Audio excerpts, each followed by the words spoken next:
Mohon perhatian, pintu teater 1 susah dibuka. Bagi para penonton yang telah memiliki tiket, silakan masuk melalui jendela. Terima kasih. Janitra menghela nafas panjang, masih berdiri di bawah pohon besar. Latra sahabat karibnya sudah lama meninggalkannya. Obor di tangannya menari-nari ditiup angin malam. Sialan, aku kelupaan membawa bubuk jampara. Baiklah, ilmu kanuraganku tak buruk. Lebih baik ku tangkap anak muda itu sekarang, kata Janitra dalam hatinya. Perlahan Janitra mendongakkan kepalanya ke arah Jambu Nada. Jambu Nada terkejut, "Kisanak, turunlah. Aku sudah tahu kau ada di sana sejak kami berdua di bawah pohon ini. Latra tak bisa mengetahui keberadaanmu karena kemampuannya masih rendah," sahut Janitra pada Jambu Nada yang masih di dahan pohon. "Baiklah paman," balas Jambu Nada lalu melompat turun di depan Janitra. "Kau bukan pemuda sembarangan," kata Janitra takjub melihat Jambu Nada tiba-tiba sudah berdiri di depannya. "Aku pemuda biasa paman," balas Jambu Nada waspada. "Apa keperluanmu ke sini anak muda?" tanya Janitra memperhatikan Jambu Nada dengan cermat. "Aku hanya lewat paman," jawab Jambu Nada datar. "Aku tanya sekali lagi anak muda, apa keperluanmu ke sini?" tanya Janitra lagi. "Aku hanya lewat paman," jawab Jambu Nada lagi. "Baiklah, kalau kau tidak mau mengatakan apa keperluanmu ke sini, kau akan kutangkap dan kubawa ke guruku," sahut Janitra emosi. "Silakan paman," balas Jambu Nada datar. Tanpa berkata-kata lagi, Janitra memulai serangannya. Sekali melompat, menyerang kepala Jambu Nada yang berjarak 2 tombak dengan sebuah pukulan. Hiat, ciat, Jambu Nada melompat ke belakang. Pukulan dari Janitra memukul angin. Jambu Nada hanya mengelak, melompat dan menepis setiap serangan Janitra. Puluhan jurus sudah dilancarkan Janitra, tapi Jambu Nada masih berdiri dengan tegaknya. "Keparat kau anak muda, terimalah pukulanku ini," teriak Janitra penuh amarah. Jambu Nada sadar, Janitra bukan orang sembarangan. Dari semua jurus yang telah dia patahkan, semua pukulan dan tendangan Janitra memiliki hawa murni yang kuat dan beraliran dingin. Angin pukulannya sempat mengores punggung tangan kirinya, dingin membeku. Begitu melihat Janitra melompat ke belakang 3 tombak mempersiapkan ajiannya, Jambu Nada mau tak mau merapalkan ajian Sabda Naga Puspa Kresna. Jambu Nada sudah bisa mengukur tingkatan tenaga dalam Janitra. Dia hanya merapal Sabda Naga Puspa tahap pertama saja. Tak ada maksud di hati Jambu Nada untuk membunuh Janitra. Kalau dia merapalkan ajian Batara Naga Puspa Kresna sudah bisa dipastikan, lawannya pasti pindah alam dan tubuh lawannya akan lenyap tak berbekas. Janitra yang sudah siap dengan pukulan pamungkasnya, lalu berteriak ke Jambu Nada, "Terimalah ini anak muda, ajian Bayu Geni." Hiat, Jambu Nada menggunakan telapak tangan kirinya menapak pukulan Janitra dengan berseru, "Ajian Sabda Naga Puspa Kresna." Suara benturannya seperti air mendidih yang meluap keluar dari wadah. Tubuh Jambu Nada masih berdiri tegak di tempatnya tadi, sedangkan tubuh Janitra orang tua berjenggot berusia kira-kira 40-an itu terlempar ke belakang bertombak-tombak jauhnya hingga berhenti setelah punggungnya membentur sebuah pohon besar. Asap putih kebiruan yang sebelumnya muncul saat bentrokan kedua hawa panas dan dingin itu terjadi, kini hilang tertiup angin malam yang berhembus ke sela-sela pepohonan. Melihat lawannya terkapar di bawah pohon besar yang berjarak belasan tombak dari tempatnya berdiri, segera menghampirinya, Jambu Nada memeriksa tubuh Janitra. Dia bernafas lega mengetahui Janitra hanya terluka ringan. Lalu dengan cekatan, Jambu Nada menotok beberapa nadi Janitra terutama di jantungnya. Seperempat minum kemudian, Janitra siuman dari pingsannya. Dia batuk-batuk beberapa kali, lalu memuntahkan darah segar berwarna hitam kebiruan beberapa kali sampai akhirnya darah yang keluar berwarna merah.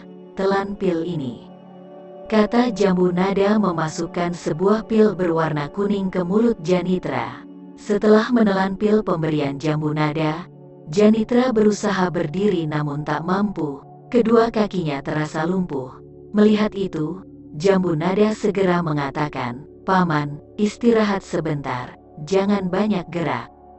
Sebelum ayam jantan berkokok, Paman pasti sudah sembuh. Janitra hanya diam sambil memandang Jambu Nada. Tiba-tiba di samping mereka berdiri kakek-kakek dengan pakaian putih, di mana rambut panjangnya disanggul dan sudah putih semua, kira-kira berusia 80-an. "Guru," sapa Janitra bergetar suaranya. "Kau ceroboh Janitra," sahut kakek itu lalu memapah tubuh Janitra kemudian menggendongnya. Jambu Nada sangat terkejut dan bengong. Dia tak mendengar kedatangan kakek itu. Tiba-tiba sudah ada di samping mereka. Itu tak terlalu mengejutkannya. Yang membuatnya lebih terkejut lagi adalah paras wajah kakek itu mirip dengan wajah Arya Kamandanu ayahnya. "Anak muda, mari ikut kami ke pondok," kata kakek itu ramah. Jambu Nada masih tak percaya dengan apa yang dia lihat. Saat diajak oleh kakek itu, dia masih bengong. "Kamu tak usah khawatir dengan kudamu, dia sudah ada di samping pondok. Mari anak muda, ikut kami ke pondok," ujar kakek itu lagi menepuk bahu kanannya sambil menggendong Janitra yang terluka itu. Jambu Nada tersadar dari rasa terkejutnya dan setelah kakek itu menepuk bahunya, dia merasakan hawa hangat yang nyaman masih menempel di bahu kanannya, di tempat telapak tangan kanan kakek itu menepuk. Bagaikan terhipnotis, Jambu Nada mengikuti kakek itu dari belakangnya. Kakek itu berjalan seenaknya dengan menggendong Janitra. Namun Jambu Nada sudah mengerahkan seluruh ilmu peringan tubuh, masih tak bisa mengejar kakek itu. Posisinya masih tetap 3 tombak dari kakek itu. Padahal kalau diperhatikan, kakek itu hanya berjalan melangkahkan kakinya seperti orang-orang pada umumnya. Semakanan nasi kemudian, mereka sudah ada di sebuah pondok. Angin di pondok sangat dingin. Jambu Nada melayangkan pandangannya ke sekeliling. Tak ada pepohonan. Dari cahaya rembulan dan kerlap-kerlip bintang di langit, nampak sekeliling pondok itu adalah hamparan ilalang. Mendadak, Jambu Nada teringat padang sabana yang dia dan Jantara lalui. Mau tak mau, bergidik juga bulu romanya mengingat ular naga besar bertanduk itu. "Anak muda, mari duduk di dipan ini," kata kakek itu pada Jambu Nada yang masih berdiri di halaman pondoknya. "Mana paman yang tadi?" tanya Jambu Nada. "Oh, Janitra sudah di dalam bilik di pondok. Dia perlu istirahat akibat benturan ajian Sabda Naga Puspa Kresnamu, anak muda," jawab kakek itu tersenyum. Kata kakek, "Kudaku ada di pondok," sahut Jambu Nada masih di halaman pondok. "Oh, dia ada di samping ini, tuh sedang tidur," balas kakek itu menunjuk ke samping kiri pondoknya. Jambu Nada melihat Jantaka ada di situ, tidur dengan nyenyaknya. "Sini anak muda, kita bincang-bincang sambil menikmati wedeng jahe," ajak kakek itu melambaikan tangan kanannya pada Jambu Nada. "Baiklah kek," sahut Jambu Nada mendekati dipan bale-bale bambu itu. Setelah duduk bersila di atas bale-bale bambu itu, Jambu Nada memandang wajah kakek itu. Benar-benar sangat mirip dengan wajah Arya Kamandanu ayahnya. Hanya saja, kakek ini sudah tua sekali namun raut wajah kakek ini, cerminan ayahnya dikala sudah tua renta. Dia tak habis pikir, ada manusia yang benar-benar sangat mirip, dari postur tubuhnya sampai nada suaranya yang mirip. "Anak muda, minumlah," seru kakek itu menawarkan minuman wedeng jahe hangatnya yang wadahnya disodorkan ke Jambu Nada. "Terima kasih kek," sahut Jambu Nada menerima wadah yang berisi air wedeng jahe dan hanya melihatnya saja. "Hahaha, anak muda, kau takut ada racun kah?" Tanya kakek itu tertawa lepas. Jambu nada mau tak mau menganggukkan kepalanya tanda iya. Baiklah, tak perlu kau minum bila kau anggap itu racun, sahut kakek itu tersenyum. Jambu nada diam, dia seolah oleh berduaan dengan ayahnya. Apa ini mimpi? Tanyanya dalam hati. Kakek itu menatapnya dalam-dalam, lalu berkata, anak muda, kau pasti berpikir orang tua renta seperti ini orang yang jahat. Itu wajar mengingat sepak terjang murid-muridku yang kau tahu adalah suka mengganggu istri orang. Aku tak pungkiri itu, Jambu nada membalas. Kakek sudah tahu, kenapa kakek tidak menghentikannya? Anak muda, aku hanyalah manusia, bukan dewa. Aku memang guru mereka, namun dalam hidup dan kehidupan mereka, mereka sendiri yang memilikinya. Selama mereka tidak menggunakan ilmu-ilmu yang aku ajarkan untuk melakukan tindakan tidak benar, aku tidak bisa menghukum mereka. Sahut kakek itu tersenyum. Aku tak tahu kakek sudah ada di samping kami, tanya Jambu nada penasaran. Hohoho, aku mengikutimu dari padang ini. Kau tidur di dahan pohon itu, aku di pohon sampingmu. Kau menguping pembicaraan murid-muridku, aku tetap di pohon sampingmu, jawab kakek itu. Jadi kakek sudah tahu pembicaraan murid-murid kakek, terutama tentang wanita yang bernama Wandari, tanya Jambu nada. Hohoho, anak muda, inilah kehidupan. Manusia adalah makhluk yang berakal budi, yang katanya merupakan makhluk-makhluk yang tertinggi tingkat dan derajatnya di antara segala makhluk hidup yang bergerak.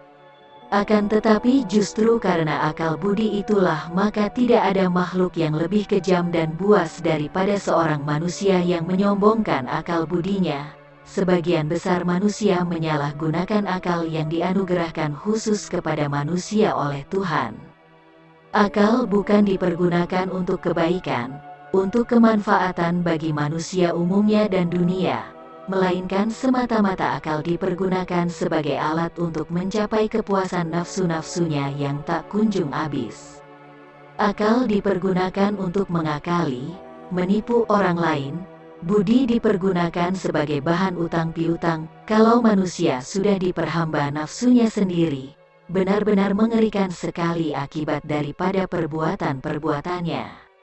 Mata sudah menjadi gelap oleh nafsu, yang ada hanyalah mengejar kenikmatan dan kepuasan nafsu, tanpa mempedulikan lagi apa yang disebut baik dan buruk, tidak lagi sadar bahwa perbuatannya menyengsarakan orang lain, bahwa perbuatannya adalah amat jahat. Nafsu birahi yang tidak terkontrol atau tidak normal mengubah manusia-manusia beradab menjadi buas melebihi binatang yang paling buas, menjadi jahat melebihi iblis yang paling jahat. Dan semua perbuatan ini mereka lakukan dengan memaksakan pendirian di dalam hati sendiri bahwa yang mereka lakukan itu adalah benar, karena mereka menjatuhkan hukuman bagi yang mereka anggap jahat itu. Mungkin ada di antara mereka yang setelah tenang, kembali menyadari betapa kejinya, ujar kakek itu panjang lebar.